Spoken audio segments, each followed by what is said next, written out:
আসসালামু আলাইকুম my lovely viewers. আজকে আমার রান্নার আয়োজনে আছে শুটকি মাছ ভুনা। আজকে আমি লইট্টা শুটকি ভুনা করব। তো এই জন্য আমার লইট্টা শুটকি তো মাস্ট লাগবে। এখানে 13টা লইট্টা শুটকি আছে। এগুলো আমি কেটে ছোট ছোট কিউব করে কেটে নিয়ে এবার একটু ভেজে নিব। জাস্ট শুকনো খোলা একটু টেলে নিব। কয়েক সেকেন্ড নেড়ে চেড়ে নিলে এই যে একটা আষ্টে গন্ধ থাকে এটা কিন্তু চলে যাবে। একটু নেড়ে চেড়ে এটা আমি পানি দিয়ে খুব ভালোভাবে একটু ধুয়ে নেব। আমি যেই প্রসেসে শুটকিটা রান্না করি এটা আপনাদের কাছে শেয়ার করার চেষ্টা করতেছি। আমি নিয়েছি পেঁয়াজ কুচি, কাঁচামরিচ কুচি, আর এখানে কিন্তু অনেকটা রসুন কুচি নিয়েছি। একটা গোটা বড় রসুন, যে একটা গোটা রসুনটা আমি কেটে নিয়েছি। তো রান্নার জন্য চুলায় একটা কড়াই দিয়ে দিয়েছি কিছুটা তেল। এবার দিয়ে দিলাম কিছুটা পেঁয়াজ কুচি। আমি যেই পেঁয়াজটা নিয়েছি এখানে 1 কাপের চেয়ে বেশি পেঁয়াজ কুচি আছে। তো এখন অর্ধেকটা আমি দিয়েছি, বাকি অর্ধেকটা আমি পরে দেবো। কারণ এই শুটকিটা আমি দো পেঁয়াজা করবো, এটা কিন্তু খেতে অসাধারণ হয়। শুটকি তো অনেকে অনেকভাবে রান্না করেন, আমিও 2-3 রকমভাবে রান্না করি। তবে লইট্টা শুটকিটা আমি যখন রান্না করি মানে কোনো কিছু ছাড়া, তখন কিন্তু এই প্রসেসে আমি রান্না করি। এটা খেতে সবাই খুব পছন্দ করে। আর পেঁয়াজটা যখন একটু নরম হয়ে গেছে আমি একটু পানি দিয়ে দিয়েছি আদা রসুন বাটা, আর এখন দিয়ে দিচ্ছি হলুদের গুঁড়ো, দিয়ে দিচ্ছি লবণ, আর এখানে দেখেন 1 চামচ ভরে ভরে কিন্তু আমি শুকনো মরিচের গুঁড়ো দিয়েছি।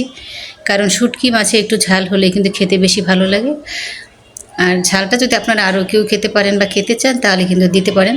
আমার যে গুঁড়ো মরিচটা চাই অনেক ঝাল, এই জন্য আমি 1 চামচ দিয়েছি, বেশি দেয়নি। আর পরে দিয়েছি সামান্য কিছু ধনিয়া গুঁড়া। এবার মশলাটা খুব ভালোভাবে কষিয়ে নেব। এই দেখেন আমার মশলাটা কিন্তু কষানো হয়ে গেছে। আর এদিকে মাছটা কিন্তু আমি ভালোভাবে ধুয়ে আবার ভিজিয়ে রেখেছিলাম। এই যে কী সুন্দর পরিষ্কার হয়ে গেছে একেবারে। এবার মাছটা দিয়ে নেড়েচেড়ে আমি পানি দিয়ে দেবো এটা রান্না হওয়ার জন্য বা সিদ্ধ হওয়ার জন্য।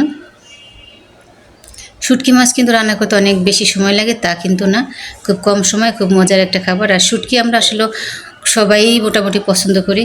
আমি তো খুব পছন্দ করি। আসলে লইট্টা শুটকিটা খাওয়া শিখছি কিন্তু ঢাকায় এসে, বাড়িতে বসে গোপালগঞ্জে বসে কখনো এই ধরনের শুটকি খাওয়া হতো না।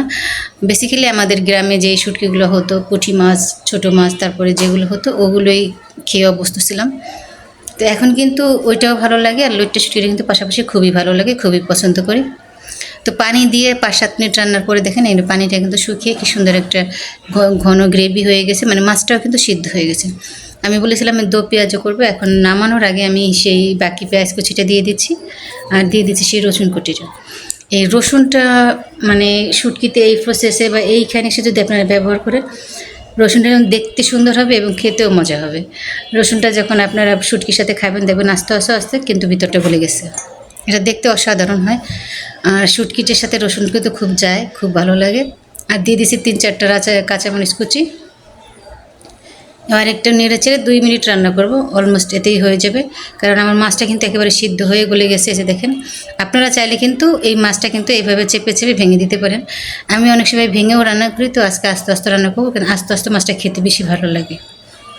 দেখেন আমার রান্নাটা কিন্তু হয়ে গেছে, কারণ ওই পেঁয়াজটা কিন্তু আস্তে আস্তে আস্তে কিন্তু নরম হয়ে গেছে, আর রসুনটাও কিন্তু সিদ্ধ হয়ে গেছে, কিন্তু আস্ত হয়ে আছে। এই যে মাছটা আমি দেখিয়ে দিচ্ছি।